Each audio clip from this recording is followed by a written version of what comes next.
ونعوذ بالله من شرور أنفسنا ومن سيئات أعمالنا من يهد الله فهو مضل له ومن يضلل فلا هادي له اللهم صل وسلم على سيدنا محمد طب القلوب ودوائها وعافية الأبدان وشفائها ونور الأبصار وضيائها وقوت الأرواح وغذائها وعلى آله وصحبه في كل لمحة ونفس بعدد كل معلوم لك أما بعد.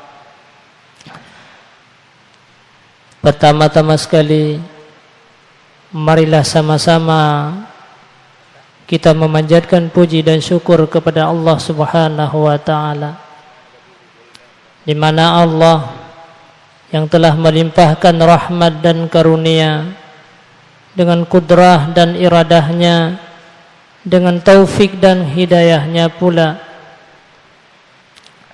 pada malam yang berbahagianya Allah matang Nabi kesehatan kepada kitanya, baik kesehatan rohaniyah maupun kesehatan jasmani. Selawat beriring salam, marilah sama-sama kita sanjung sajikan kepada Rasulullah sallallahu alaihi wasallam.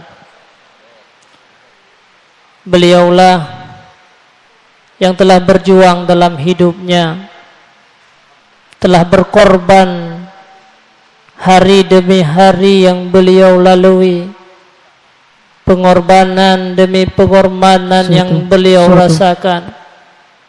Beliau pernah diusir dari negerinya sendiri.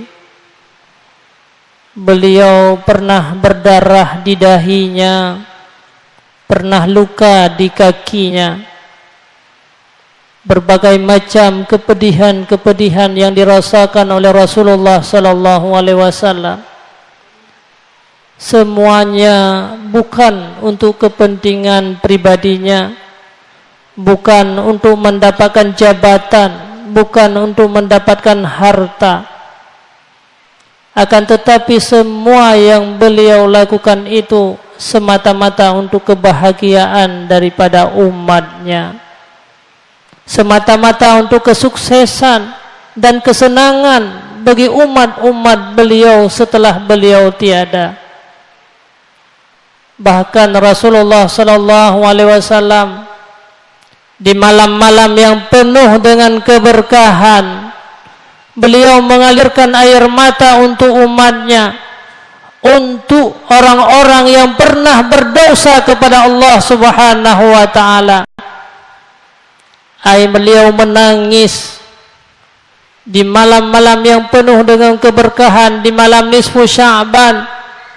Beliau menangis untuk umatnya, umat yang melakukan kejahatan dan bermaksiat kepada Allah Subhanahu wa Ta'ala.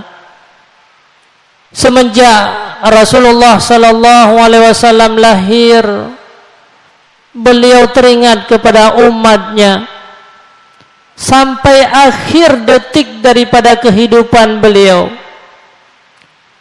Diceritakan oleh para sahabat-sahabat Rasulullah sallallahu alaihi wasallam, dikala beliau merasakan sakaratil maut, di akhir-akhir daripada kehidupannya, datanglah seorang tamu yang tidak pernah dikenal oleh para sahabat-sahabat Rasulullah. Maka ternyata tamu tersebut adalah malaikat pencabut nyawa.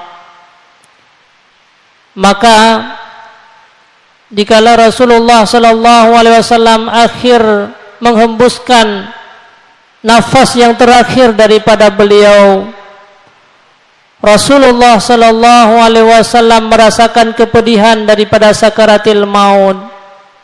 Beliau bertanya, "Wahai malaikat pencabut nyawa, seperti inikah yang akan dirasakan oleh umatku nanti? Seperti inikah kepedihan sakaratil maut yang akan dirasakan oleh umatku nanti sesudahnya? Jibril sendiri yang selalu menemani Rasulullah sallallahu alaihi wasallam, beliau tidak sanggup melihat apa yang sedang terjadi terhadap pribadi Rasulullah sallallahu alaihi wasallam. Maka saat itulah Rasul bertanya, "Wahai Jibril, kenapa engkau tidak memandang aku? Kenapa engkau tidak melihat aku?" "Aku tidak sanggup melihat engkau, wahai Rasulullah. Engkau merupakan manusia teragung. Engkau merupakan manusia yang tidak pernah berdosa dengan Allah. Tapi di saat engkau merasakan kepedihan seperti hari ini, kepedihan sakaratil maut, maka aku tidak sanggup untuk melihat wajah engkau ya Rasulullah." Rasulullah bertanya kepada Malik Maut, "Wahai Malik Maut, bagaimana yang akan dirasakan sakaratil maut oleh umatku nanti?" Beliau menjawab, "Ya Muhammad, apa yang dirasakan oleh umatmu nanti melebihi daripada apa yang engkau rasakan. Ratusan lipat ganda yang akan dirasakan kepedihan oleh umatmu nanti." Saat itulah beliau berdoa, "Ya Allah, semua kepedihan sakaratil maut yang akan dirasakan oleh umatku nanti, kepedihan-kepedihan yang akan dirasakan oleh seluruh umatku yang bermaksiat dan sebagainya, maka hari ini berikanlah kepadaku. Hari ini biarlah aku menanggung segala kepedihan mereka." Maka dalam satu riwayat hadis disampaikan bahwa sebahagian kepedihan sakaratil maut yang telah dirasakan oleh umat hari ini, sebahagiannya telah ditanggung oleh Rasulullah sallallahu alaihi wasallam. Subhanallah. Begitulah kasih sayang Rasulullah selama ini kepada kita. Kepedihan yang sebenarnya menimpa diri kita, kesakitan sakaratil maut yang telah menimpa kepada orang-orang yang akan meninggal nanti, akan tetapi sedikitnya telah ditanggung oleh Nabi kita Nabi Muhammad sallallahu alaihi wasallam.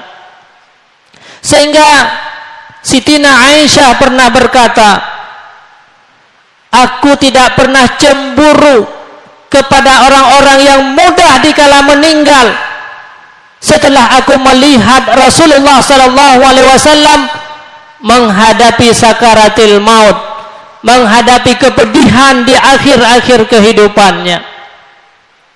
Maka pertolongan apa yang lebih besar daripada pertolongan yang diberikan oleh Nabi kita Nabi Muhammad sallallahu alaihi wasallam? Bukan sekedar di dunia, sampai di hari akhirat nanti Nabi kita Nabi Muhammad sallallahu alaihi wasallam dikala manusia sedang diuji oleh Allah Subhanahu wa taala, dikala manusia setelah dibangkitkan nanti, mereka semua dihalau dalam padang mahsyar. Mereka akan keluar keringat menurut dosa yang pernah mereka lakukan. Ada manusia yang keluar keringat sampai ke mata. Ada manusia yang karam dengan keringatnya sendiri. Semua umat manusia pada saat itu takut kepada Allah Subhanahu wa ta'ala. Mereka mencari pertolongan kemana-mana. Mereka hadir di hadapan para orang-orang yang tinggi pada saat itu. Masing-masing mereka menuntut pengikut-pengikut mereka masing-masing. Maka sepakatlah manusia semuanya untuk hadir ke Nabi Adam alaihissalam. Mereka menganggap Nabi Adam merupakan orang yang paling hebat, nenek moyang daripada segala manusia. Maka saat itulah semua manusia hadir ke Nabi Adam alaihissalam. Mereka mengadu, "Wahai Nabi Adam alaihissalam, mintalah kepada Allah Subhanahu wa taala. Hari ini semua umat manusia dalam keadaan takut kepada Allah. Mereka sedang merasakan azab daripada Allah Subhanahu wa taala. Engkau wahai Nabi Adam merupakan orang yang pertama sekali diciptakan oleh Allah Subhanahu wa taala. Engkau merupakan manusia yang pernah hidup di dalam syurga, dan engkau pula wahai Nabi Adam merupakan manusia yang pernah bernikmat dengan nikmat syurga. Apa kata Nabi Adam? Memang benar apa yang kalian katakan, tapi hanya satu kesalahan yang pernah aku kerjakan. Memang benar aku merupakan nenek moyang daripada semua kalian. Memang benar aku merupakan manusia yang pernah hidup di dalam syurga. Hanya aku yang pernah menikmati syurga. Akan tetapi hanya satu kesalahan yang pernah aku kerjakan. Hanya satu perintah Allah yang saya abaikan. Maka aku diusir daripada tempat yang mulia. Aku diusir oleh Allah dari syurga. Allah marah kepada aku. Akhirnya aku diutus ke atas permukaan bumi ini. Jangankan hari ini untuk saya tolong kalian semuanya, aku sendiri tidak tahu nasibku hari ini wahai seluruh umat manusia. 20 tahun aku menangis di depan Allah. Aku mengalirkan air mata setiap saat di hadapan Allah Subhanahu wa taala. Bukan sehari 2 hari, sampai 20 tahun. Akhirnya baru Allah menerima taubatku hanya karena satu kesalahan yang pernah aku lakukan. Silahkanlah kamu untuk mengadu kepada nabi-nabi yang lain. Silakan kamu untuk berangkat kepada nabi-nabi yang lain. Berangkatlah ke Nabi Nuh alaihi salam. Nabi Nuh orang yang diselamatkan oleh Allah dari karam besar. Semua manusia karam kecuali kapal Nabi Nuh alaihi salam. Berangkatlah kalian kepada Nabi Nuh. Akhirnya mereka berangkat ke depan Nabi Nuh alaihi salam. Setelah mereka berangkat kepada Nabi Nuh alaihi salam, Nabi juga mengatakan demikian. Lun Nuhan sanggup. Saya ini tidak sanggup untuk membela kalian semua wahai saudaraku. Aku juga pernah bersalah dengan Allah Subhanahu wa taala. Maka silakanlah kamu untuk hadir kepada nabi-nabi yang lain. Hadirlah kepada Nabi Musa dan Nabi Isa alaihissalam. Akhirnya siapa yang membela umat pada saat itu? Hanyalah Nabi kita, Nabi Muhammad sallallahu alaihi wasallam. Di tengah-tengah manusia diazab oleh Allah, di tengah-tengah Allah marah kepada umat-umat manusia yang berdosa. Nabi Muhammad sallallahu alaihi wasallam, beliau memberanikan diri untuk hadir di hadapan Allah Subhanahu wa taala. Beliau bersujud di bawah aras. Beliau menyampaikan, "Ya Allah." Pada saat itu Allah menyampaikan kepada Nabi kita Nabi Muhammad, "Wahai Muhammad, hari ini bukanlah hari sujud, hari ini bukanlah hari ibadat. Salni tu'tika. Mintalah kepada aku apa yang engkau inginkan. Aku akan memberikan kepada kalian." Apa yang Rasulullah yang beliau sampaikan di hadapan Allah Subhanahu wa taala. Nabi kita tidak meminta kebaikan untuk pribadinya. Nabi kita tidak meminta kebaikan daripada Allah untuk keluarganya. Tapi yang beliau minta, "Ya Allah, lihatlah umatku ya Allah. Mereka sedang karam dengan seluruh keringat-keringat dari dosa-dosa mereka. Mereka ya Allah sedang menerima azab-Mu yang besar ya Allah dalam padang mahsyar. Maka bebaskanlah umatku ya Allah." Tidak ada manusia yang lain yang berani untuk hadir di hadapan Allah di saat Allah marah. Maka hanya Nabi kita Nabi Muhammad sallallahu alaihi wasallam yang memberikan pertolongan yang lebih besar. Tidak ada pertolongan yang lain di dunia maupun di akhirat nanti selain daripada pertolongan Nabi kita Nabi Muhammad sallallahu alaihi wasallam. Maka cintailah Nabi kita Nabi Muhammad sallallahu alaihi wasallam. Tidak ada pengaduan nanti di hari akhirat. Tidak ada orang yang bisa menyelamatkan kita daripada azab api neraka jahanam. Tidak ada manusia yang bisa sukses selain daripada orang yang diberikan syafaat oleh Nabi kita Nabi Muhammad sallallahu alaihi wasallam.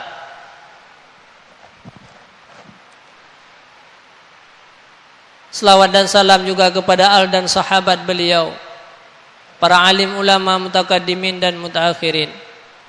Ta'zim wa takrim long tuan, penghormatan yang pertama sekali kepada guru kitanya bersama pada tempat yang mulianya, imam syekh masjid yang mulianya, juga kepada seluruh tokoh-tokoh masyarakat, para panitia-panitia masjid, para seluruh remaja-remaja masjid yang semua berhadir, yang telah menyebarkan, yang telah memberikan segala tenaga, yang telah memberikan pikiran-pikiran sehingga terselenggaranya acara yang mulianya.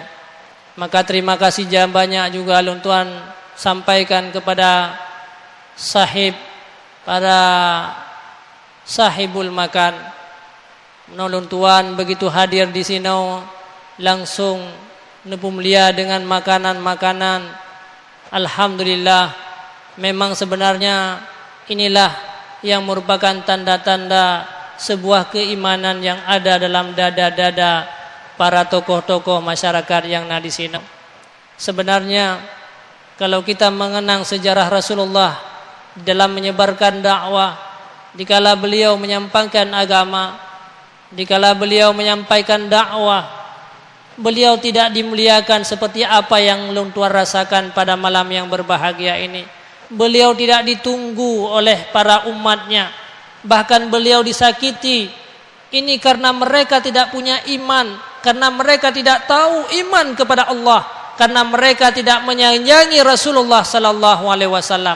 Tetapi kenapa pada malam yang berbahagianya getanya urang tapu mulia orang-orang yang mengajarkan agama, getanya urang tapu mulia orang-orang yang menyampaikan agama kepada kita, maka hanya semata-mata karena iman di dalam dada getanya.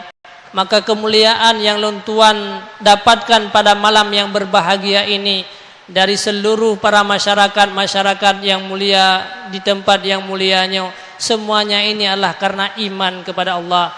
Man kana yu'minu billahi wal yaumil akhir, kata Rasulullah, falyukrim dhaifah.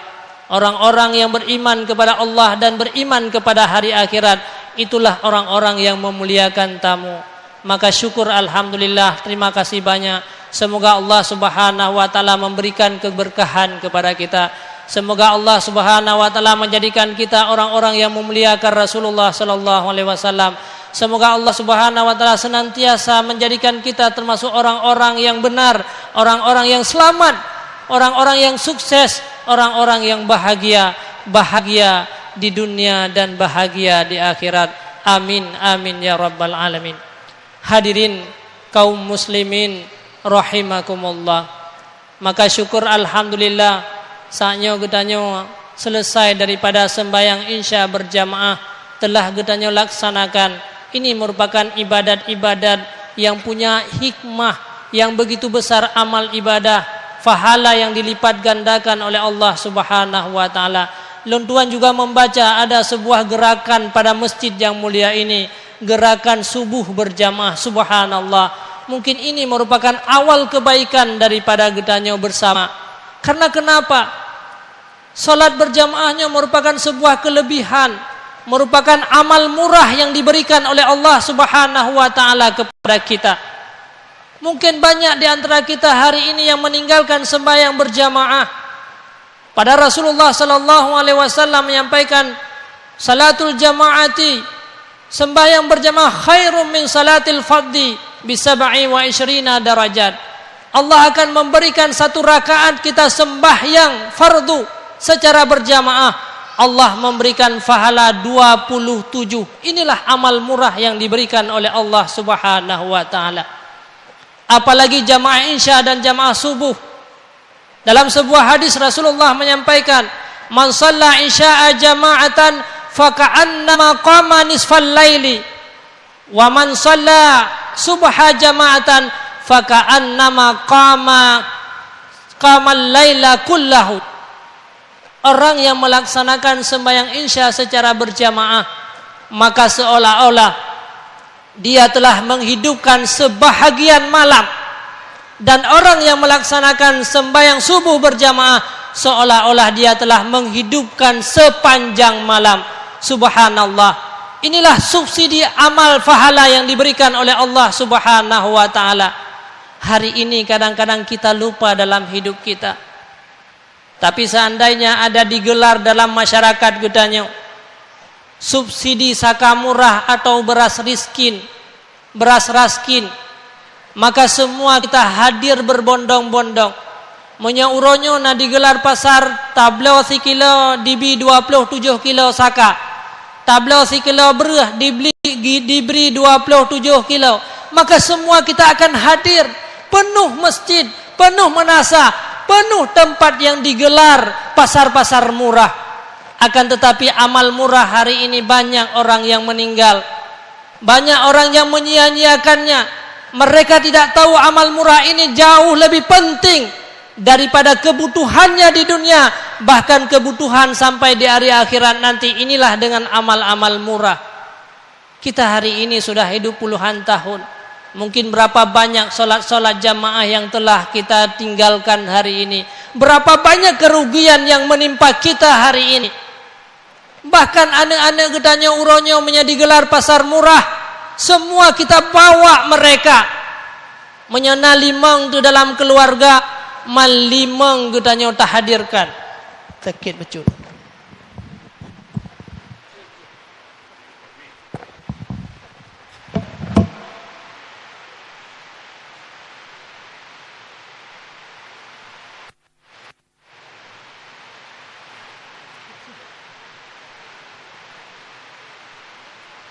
Bahkan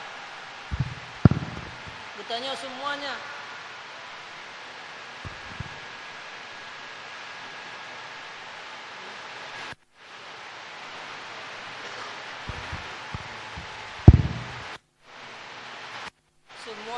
akan hadir apabila digelar pasar-pasar murah dimanapun. Semua kita akan hadir, saudaraku. Bahwakan kita mengajak anak-anak kita mulai yang paling kecil sampai yang paling besar. Bila mereka sedang tidur, kita bangunkan untuk bisa mendapatkan beras-beras murah, untuk bisa mereka mendapatkan lipatan ganda. Dia bisa mendapatkan hanya 1 kilo katanya bro saka, adapun mendapatkan 27 kilo. Padahal kita tidak pernah sadar semua yang kita lakukan itu hanyalah untuk kebutuhan jasmani kita. Sementara hari ini amal murah ini merupakan kebutuhan rohaniyah kita, yang hari ini sudah banyak kita mengabaikan dan kita biarkan dengan begitu saja.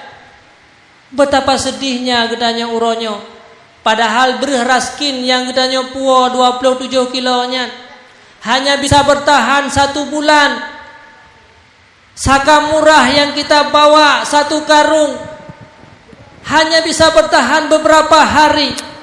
Sementara amal murah yang diberikan oleh Allah kepada kita sebagai amal ibadah kita, maka semuanya akan bisa menjadi kekal, bisa kita petik dan bisa kita rebut sampai di hari akhirat nanti.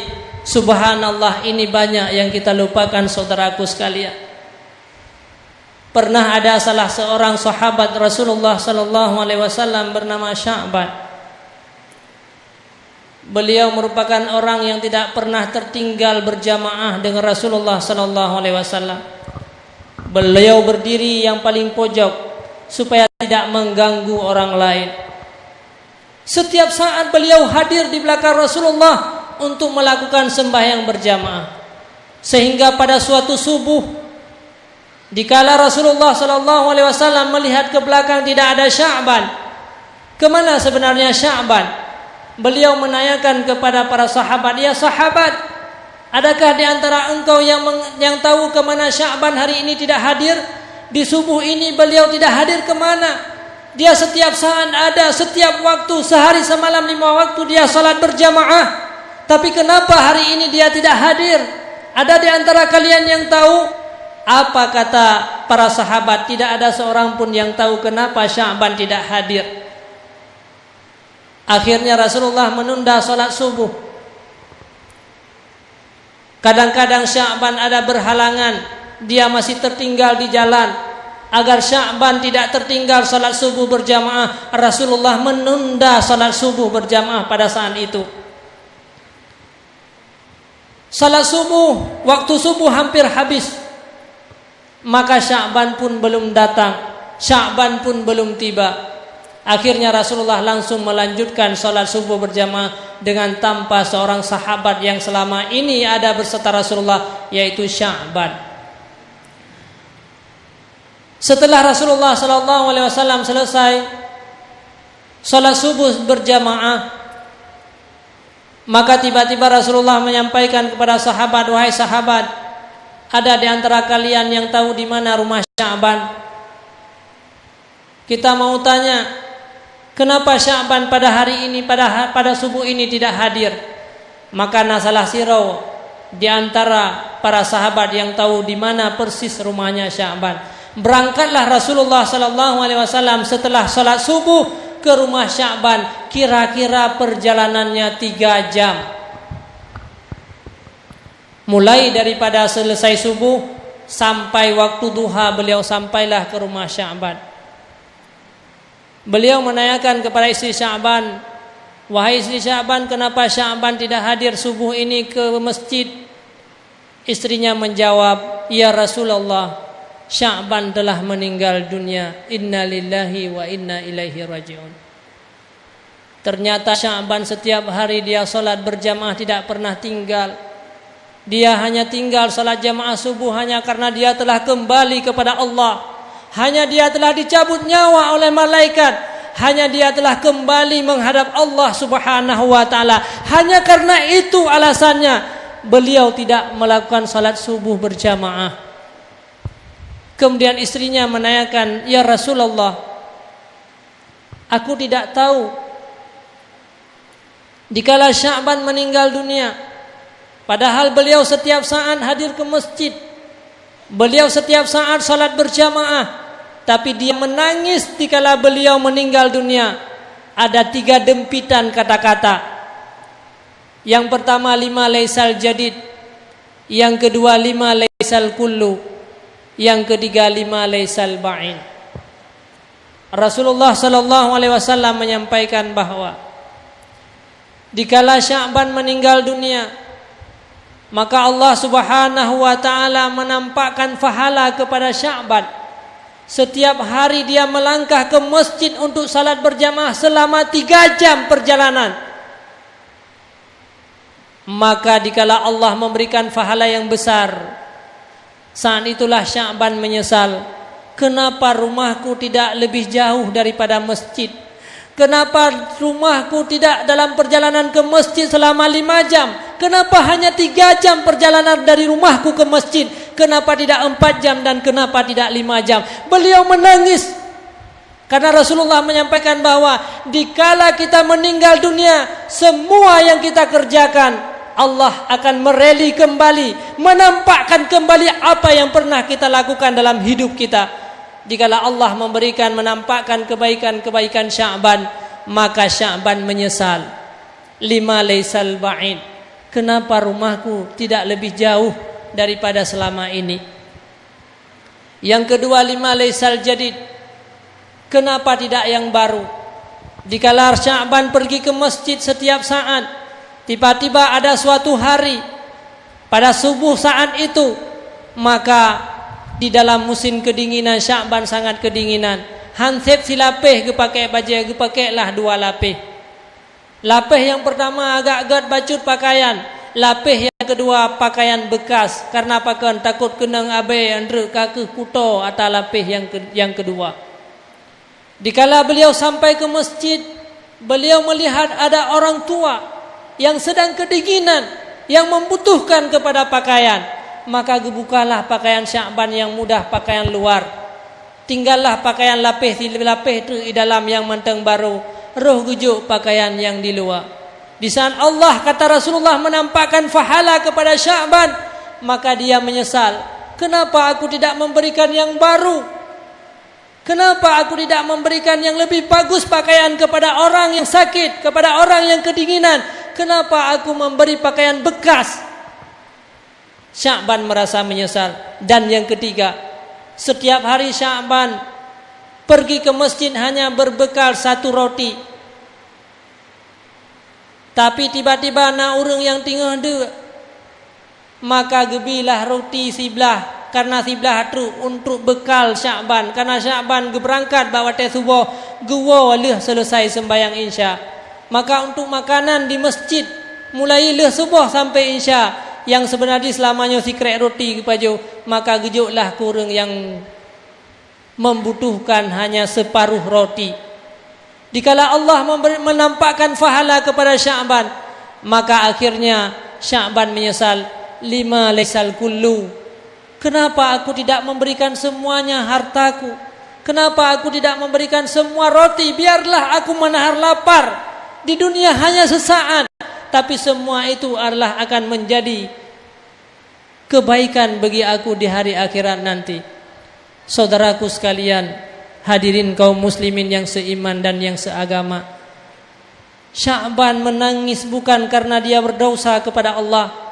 Sya'ban menangis dan berdempik dia dikala beliau meninggal dunia, dikala beliau menghadap Allah Subhanahu wa taala, maka beliau menangis dan menyesal, bukan karena kejahatan yang pernah beliau kerjakan, bukan karena dia pernah berbuat maksiat kepada Allah, bukan karena dia pernah menentang perintah Allah, akan tetapi beliau menangis.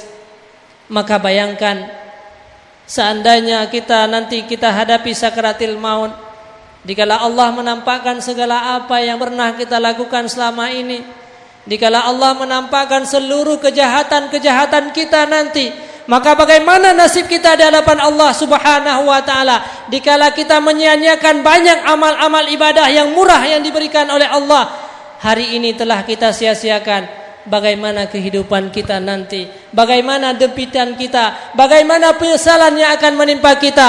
Jauh lebih besar daripada penyesalan yang pernah diderita oleh Sya'ban. Na'udzubillah summa na'udzubillah. Maka inilah yang perlu katanya untuk mengintrospeksikan diri kita hari ini. Janganlah kita lupa hari ini kepada amalan-amalan murah yang diberikan oleh Allah. Apalagi kepada anak-anak katanya uronyo. Banyak di antara kita hari ini yang menyia-nyiakan kebutuhan rohaniah kita. Mandum katanya uronyo hanya membutuhkan kepada jasmani. Setiap hari kita berfikir untuk jasmani dan jasmani kita. Kita tidak pernah lupa menanyakan anak kita tentang makan sehari 3 kali.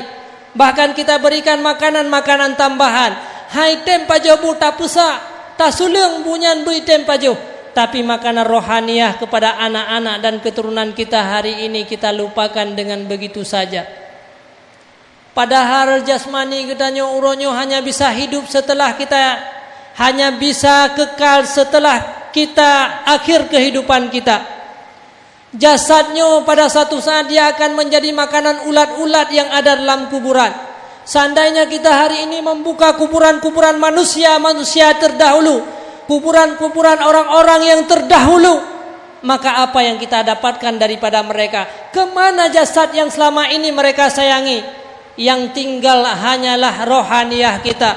Rohaniah inilah yang akan dihadapkan di hadapan Allah. Rohaniah inilah yang akan bertanggung jawab di hadapan Allah. Rohaniah yang selama ini kita sia-siakan. Bahkan apabila menimpa penyakit hari ini, penyakit hidup bak tubuh katanya, hansip tayak mubat bak dokter tajak bak spesialis. Hansip bak spesialis kita berangkat ke luar negeri. Katanya rela mengorbankan harta sebanyak-banyaknya hanya untuk kebutuhan jasmani katanya. Tapi lihatlah kebutuhan rohaniah kita. Rohaniah kita hari ini dalam keadaan dia penuh dengan penyakit. rohaniah kita hari ini sangat kurang amal ibadah kita, maka bagaimana kita dikala dihadapkan oleh Allah, tubuh yang kasar ini dia akan menjadi makanan ulat. Hari ini kita berjuang dalam udep gedanyo, kita korbankan harta gedanyo, korbankan tenaga, setiap saat, setiap waktu kita habiskan umur hanya semata-mata untuk memberikan makanan-makanan ulat yang sedang menunggu gedanyo. Di mana kehebatan dan pemikiran gedanyo uronyo? Inilah manusia-manusia yang rugi yang disampaikan oleh Allah dalam Al-Quran. Innal insana lafi khusrin illal ladzina amanu wa amilus salihat. Manusia inilah merupakan orang-orang yang rugi. Dia menjalani hidup, membuang umurnya hanya semata-mata untuk memberikan makanan terhadap ulat-ulat yang sedang menunggu untuk menggigit tubuh-tubuh mereka. Na'udzubillah summa na'udzubillah. Bahkan uronyo kepada anak-anak kita sendiri kita biarkan dengan begitu saja. Kenapa anak kita hari ini menjadi manusia-manusia yang durhaka? Padahal anak-anak kita dilahirkan oleh Allah dalam keadaan suci. Pemuda-pemuda Islam yang ada hari ini semua mereka merupakan pilihan-pilihan Allah. Sebuah nikmat yang paling besar diberikan oleh Allah kepada kita adalah iman. Kenapa kita menjadi orang-orang mukmin? Kenapa Allah menciptakan kita lahir dari orang tua Islam? Kenapa kita hidup dalam lingkungan orang-orang mukmin? Apa yang pernah kita lakukan di hadapan Allah Subhanahu wa taala? Bayangkan saudaraku sekalian, kenapa Allah menghidupkan kita dalam keadaan mukmin? Amal apa yang pernah kita lakukan uronyo?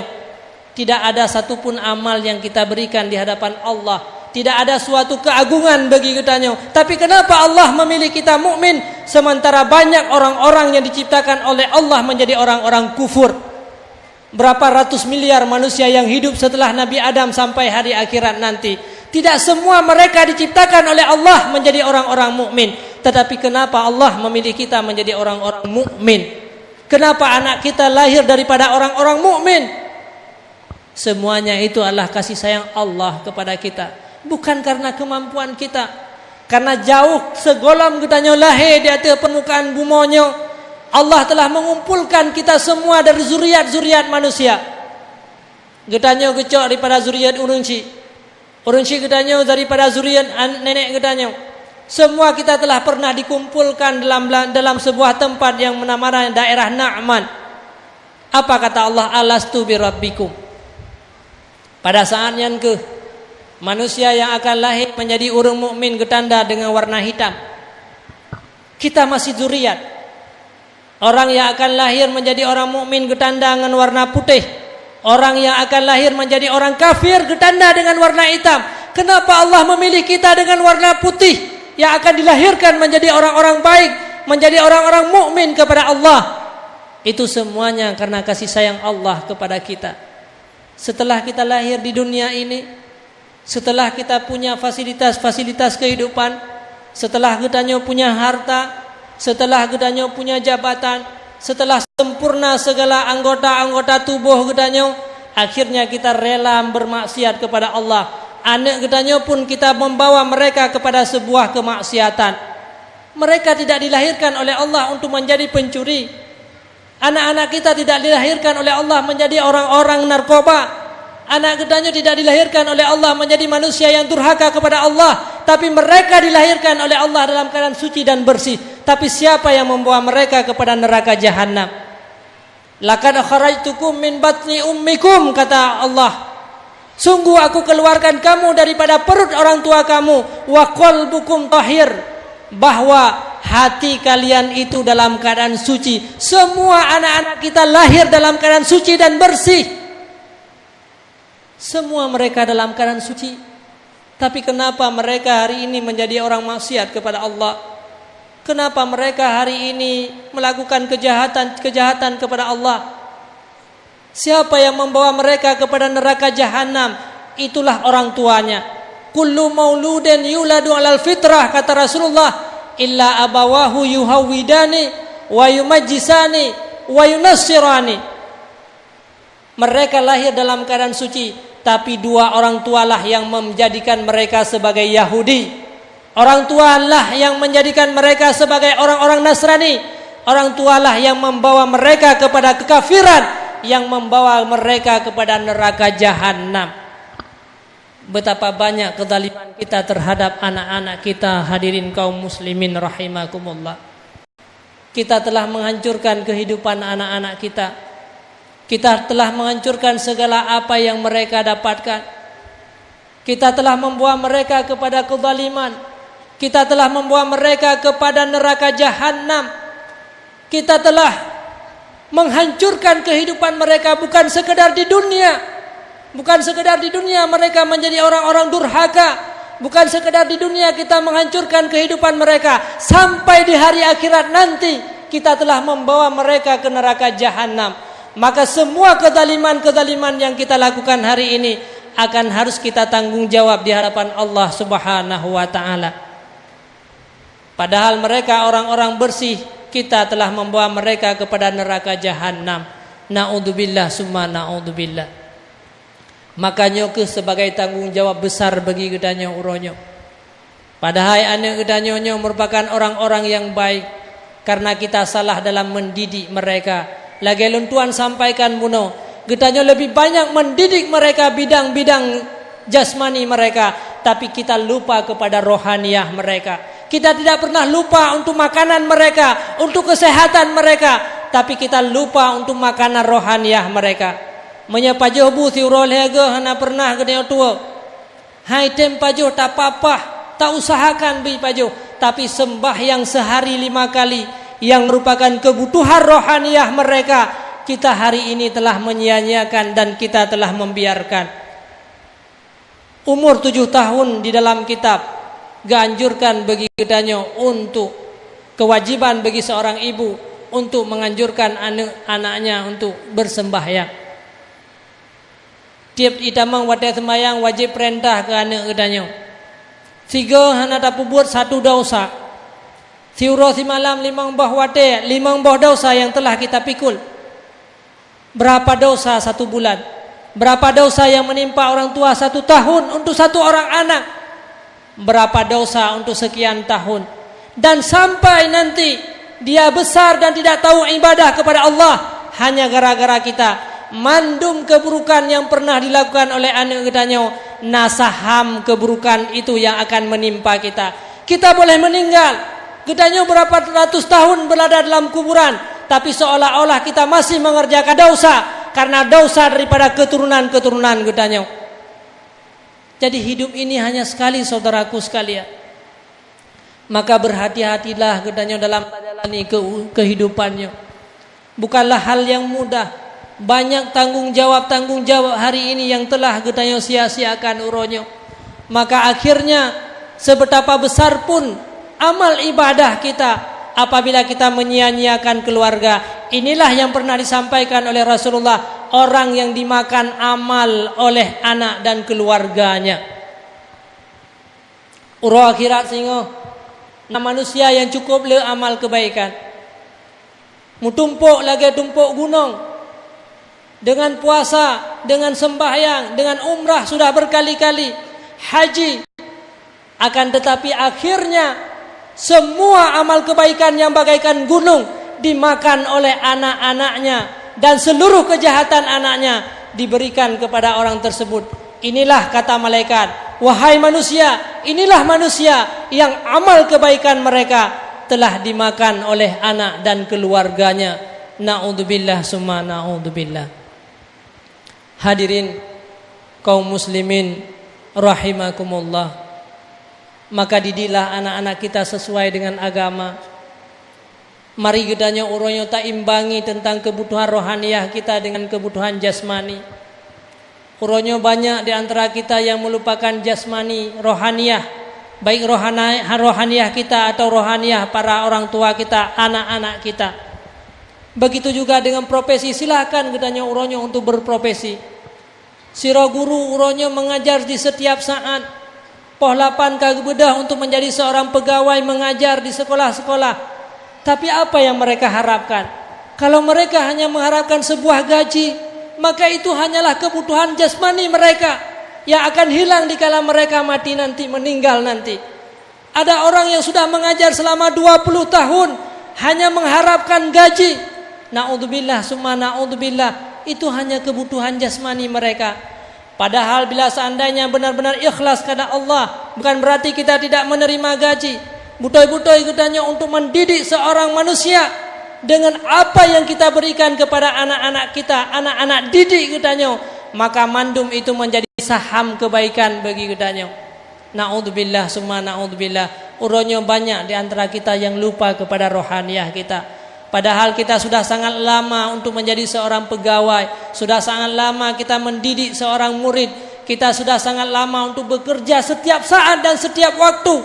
Tapi kita hari ini telah menyia-nyiakan amal ibadah kita yang sebenarnya itu kita rebut untuk menjadi penolong kita di hari akhirat nanti. Begitu juga dengan seorang perawat, orang yang di bidang kesehatan. Kalau dia hanya mengobati orang lain, mereka merawat orang lain, mereka bekerja di puskesmas hanya semata-mata untuk mendapatkan gaji dan uang, itu hanya kebutuhan jasmani mereka, akan hilang di saat mereka meninggal nanti. Tapi seandainya dia ikhlas karena Allah, mengobati dengan penuh dengan keikhlasan, seluruh yang kita berikan, kesehatan yang diberikan oleh seorang dokter, kesehatan yang diberikan oleh seorang perawat, dengan kesehatan itu mereka sembahyang, dengan kesehatan itu mereka umrah, dengan kesehatan itu mereka haji, maka semua kebaikan yang akibat daripada kesehatan yang kita berikan, semua itu menjadi amal ibadah bagi kita. Berapa banyak hari ini kita telah menyia-nyiakan kebutuhan jasmani kita.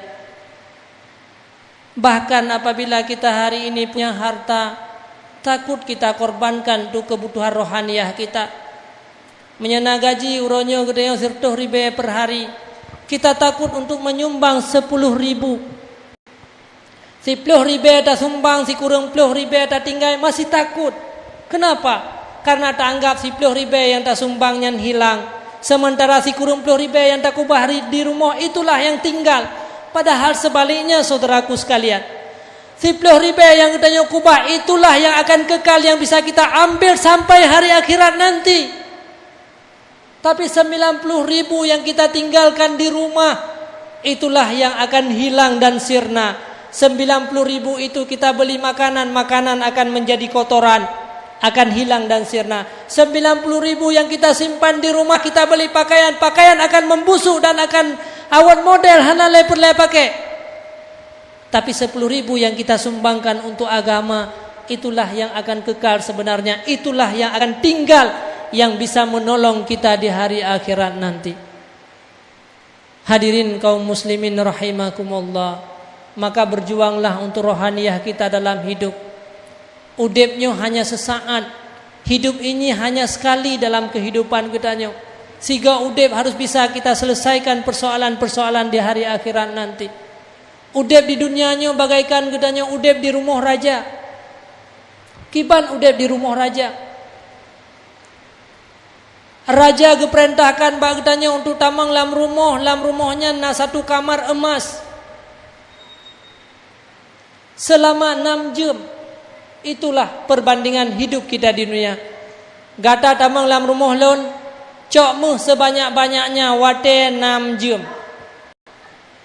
Ambillah emas sebanyak-banyaknya. Di sebelah kamar emas na ruang makan, di mana dalam ruang makannya dihiasi oleh makanan-makanan yang lezat yang tidak pernah katanya lihat dalam rumah raja tersebut. Cukuplah makanan-makanan yang lezat. Kemudian di samping ruang makan ada ruang tidur yang dihiasi dengan permadani-permadini. Semua manusia merasa tergiur dan ingin untuk tidur pada tempat tersebut. Wate saat katanya tameng pun kita lalai untuk mengambil emas. Isah le ate katanya bahlung pajuh makanan lem sitingah jam. Nawate 5 jam sitingah truk baru lung cok meh. Dan 5 jam sitingah wate dah cok meh, kita akan mendapatkan emas yang paling banyak. Akhirnya kita makan. Ternyata karena kita lalai dengan makanan yang lezat, han habis-habis dah pajuh. Wate kabeh mangat pertama kanalih lah mangat yang lain lam, tapajuh lam yang mangat lain kanalih mangat yang lain lam. Akhirnya menghabiskan waktu untuk makan kita 1 jam. Tinggal padum truk 5 jam tinggal katanya dalam rumah raja. Wate yang diberikan hanya 5 jam lagi. Si jam kata perhabis bak pajuh makanan. Bak katakanlah na ranjang yang indah, yang ingin katanya untuk tidur dalam ranjang tersebut. Maka bah taih le musiat 15 minit. Entre hana da rumpa le ada dapat duit-duit mu. Ternyata wate taihnya leh da pajuh makanan ke 15 minit. 5 jam kata hana jaga alam. Akhirnya payah dibangunkan oleh raja. Wahai rakyat lun, gata kabeh masa tinggal dalam rumah lun 6 jam. Uronyo tubiat dari rumah lun. Saatnya baru sadar, wahai raja, nebi kesempatan kelong si minit mantau, karena si minitnya untuk petubiatmu juga masih berharga. Bahlong cokmu si minit tu nebi wate hanali kesempatan.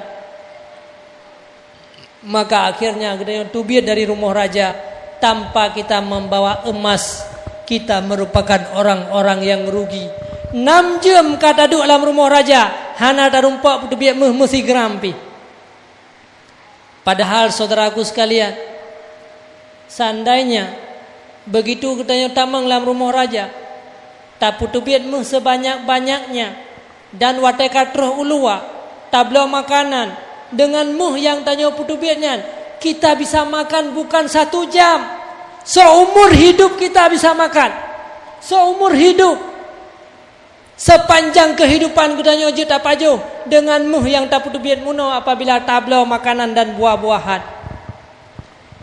Seandainya kita dikala masuk dalam rumah raja tak putubiat muh, kemudian pada saat di luar kita membeli dengan emas itu ranjang, kita hiasi dengan permadani, kita bisa tidur bukan 5 jam, seumur hidup gedanyo. Inilah perbandingan hidup manusia. Gedanyo di dunianya hanya diperintahkan oleh Allah Subhanahu wa taala untuk beramal, untuk mencari kebaikan, untuk mencari rohaniah kita. Rohaniah itulah merupakan emas, bekal-bekal rohaniah kita. Tapi akhirnya kita lupa. Padahal seandainya legedanyo di dunianya tidak lalai, kita mengambil kebutuhan rohaniah kita, kita bisa tidur nanti di hari akhirat sepanjang umur hidup gedanyo. Kita bisa membeli makanan-makanan yang lebih lezat daripada makanan-makanan di dunia ini. Kita bisa makan seumur hidup kita. Tapi hari ini banyak di antara kita yang menyia-nyiakan emas.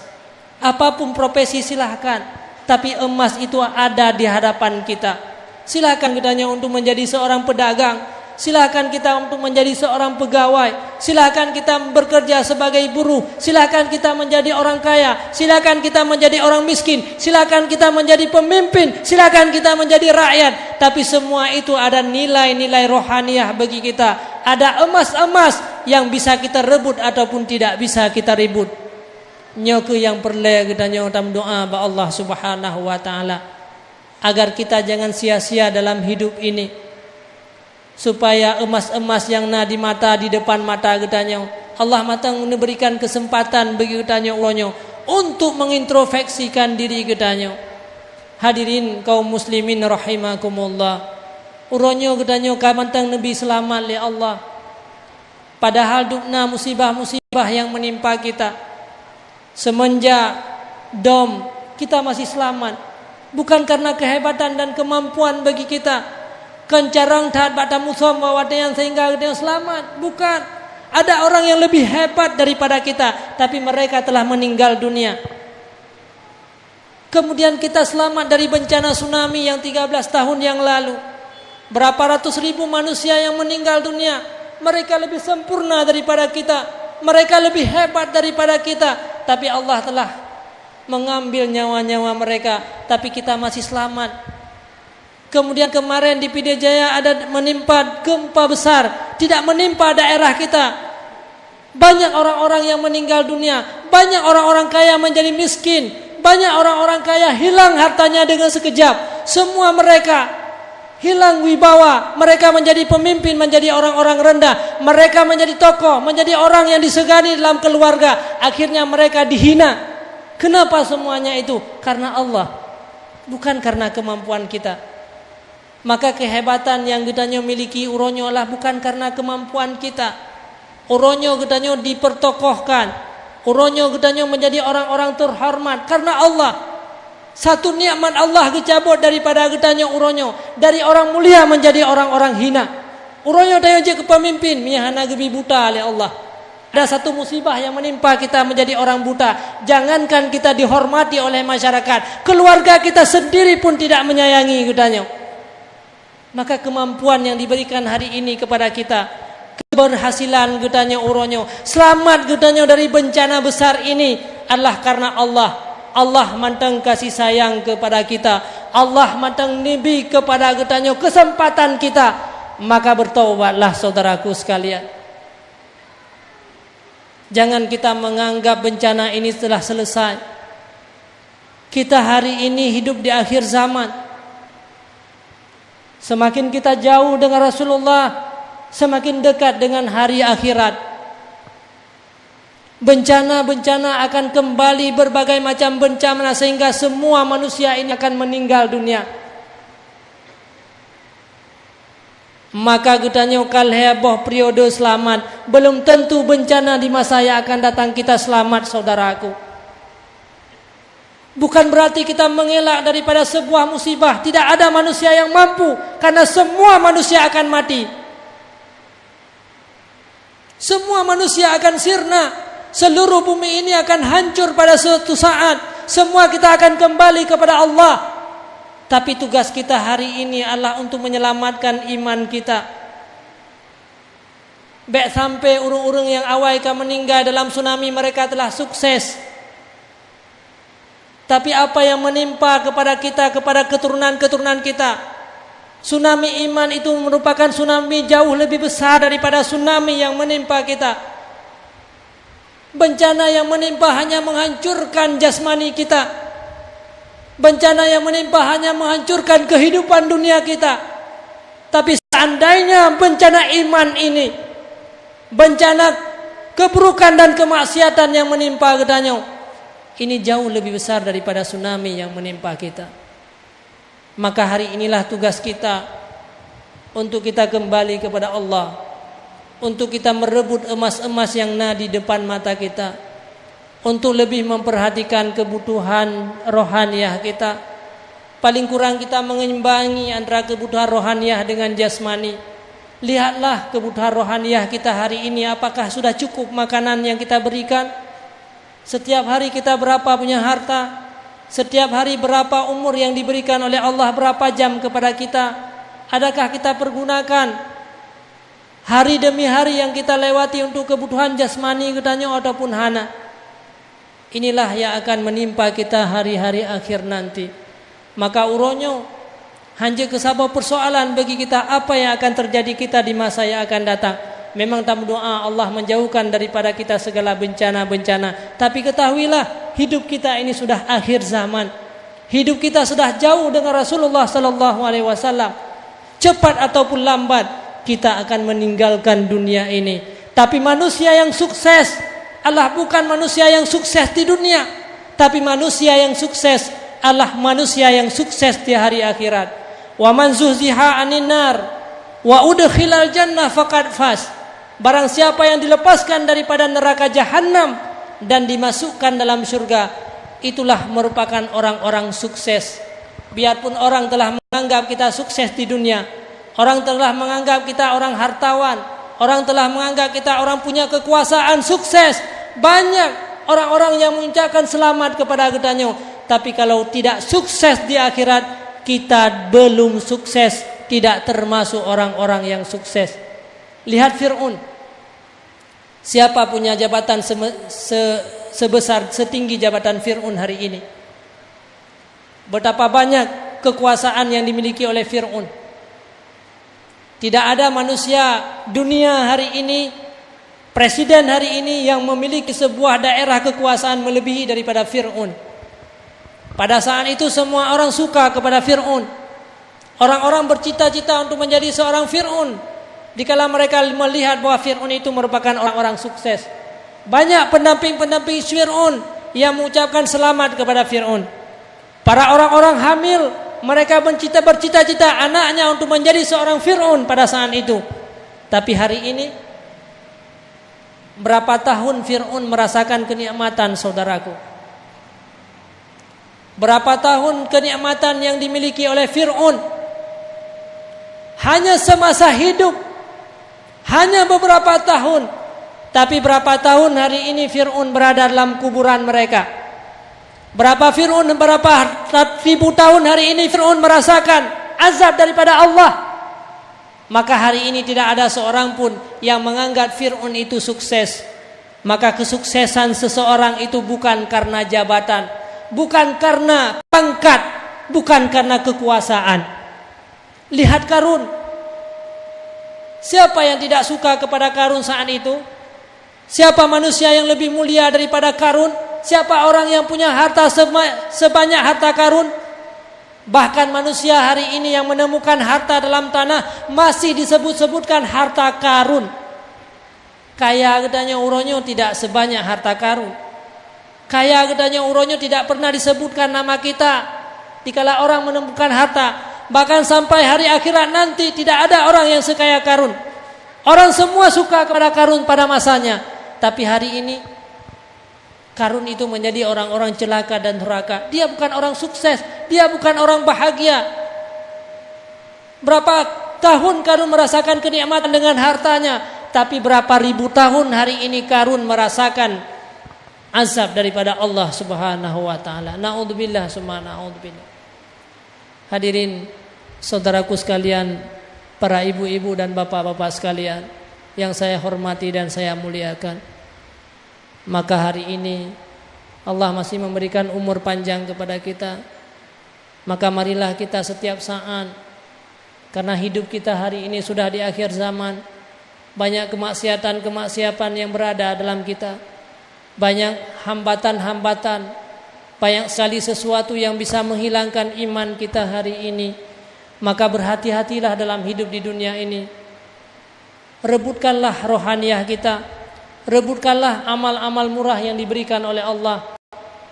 Seperti kita suka kepada amal-amal jasmani kita untuk kebutuhan jasmani kita, maka lagian kebusuka gedanyo kepada rohaniah kita.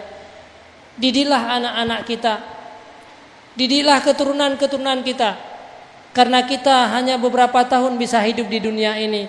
Siapa yang tinggal, siapa yang menjelmakan kita, siapa yang membantu kita? Orang-orang yang masih tinggal di dunia, itulah anak-anak kita. Anak itu saham bagi kita. Kalau kita berikan kepada mereka kejahatan, maka kejahatan mereka akan kita dapati sampai dalam kuburan, sampai di hari akhirat. Kalau anak itu kita didik kepada jalan kebaikan, dia berdoa setiap saat, dia selalu memberikan amalan-amalan kebaikan, maka kita juga akan merasakan kenikmatan mulai di dunia sampai di hari akhirat. Itulah saham yang terbesar bagi kita, anak dan keturunan-keturunan kita. Kemudian hari ini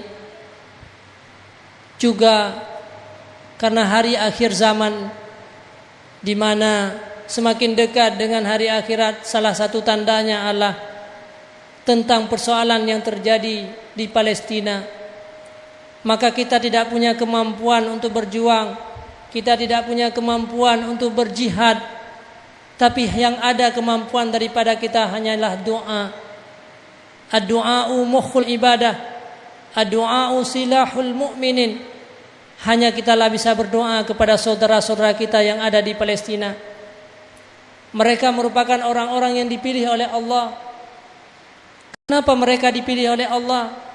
Kita belum tentu selamat iman kita, tapi mereka besar kemungkinan karena mereka berjuang pada agama Allah. Mereka mempertahankan kota suci, mereka mempertahankan tempat yang berkumpulnya seluruh para anbiya-anbiya. Mereka merupakan orang-orang yang baik. Walaupun mereka kita lihat darah yang keluar dari tubuh mereka, walaupun tubuh mereka sudah hancur, walaupun tubuh mereka tidak berdaya, tapi hati mereka merupakan hati yang kuat. Rohaniah mereka lebih kuat daripada rohaniah kita, walau jasmani kita lebih hebat daripada jasmani mereka. Maka selalulah berdoa kepada mereka. Berdoalah setiap saat agar kita merupakan orang-orang yang akan membela tanah suci tersebut, yaitu Masjidil Aqsa, agar kita diberikan oleh Allah merupakan pejuang-pejuang, walau pejuang dengan doa kita. Itulah yang hanya mampu kita berikan. Maka berdoalah setiap saat, berdoalah untuk orang rakyat Palestina, berdoalah untuk keluarga-keluarga kita, agar keluarga semua keturunan kita merupakan pejuang-pejuang akhir zaman. Inilah perjuang akhir zaman, perjuang yang memperjuangkan daerah Palestina. Dengan apa kita berjuang? Bukan dengan senjata, bukan dengan kemampuan, akan tetapi hanya semata-mata doa. Itu yang mampu. Bila seandainya Allah Subhanahu wa taala memberikan kekuatan yang lebih besar kepada gedanya, maka gedanya juga akan berdoa kepada Allah. Termasuk orang-orang yang membela tanah suci Palestina, yang membela Masjidil Aqsa, karena itu merupakan orang-orang mukmin di akhir zaman, yaitu orang-orang yang membela Palestina. Maka selalulah gedanya berdoa kepada Allah. Jangan kita termasuk orang-orang yang membenci Masjidil Aqsa. Jangan termasuk orang-orang yang membenci saudara-saudara kita di Palestina. Maka dengan doa-doa kita, mudah-mudahan Allah akan menolong kita. Allah bila seandainya menolong umat Islam hanya sekejap, hanya sesaat, hanya dalam sekejap para Yahudi akan dihancurkan oleh Allah. Tapi hari ini mungkin Allah sedang mencoba umat Muslim, sedang mencoba rakyat Palestina, sedang mencoba Muslim-Muslim seluruh dunia. Bagaimana perasaan mereka, bagaimana rasa mereka terhadap kota suci yang diberikan kemuliaan oleh Allah Subhanahu wa taala. Makanya yang bisa kita sampaikan, kita hanya bisa berdoa kepada Allah. Kita hanya bisa berdoa untuk kenikmat keimanan kita. Kita hanya menyelamatkan kita daripada persoalan pribadi kita. Inilah merupakan jihad yang paling besar. Apa jihad yang paling besar?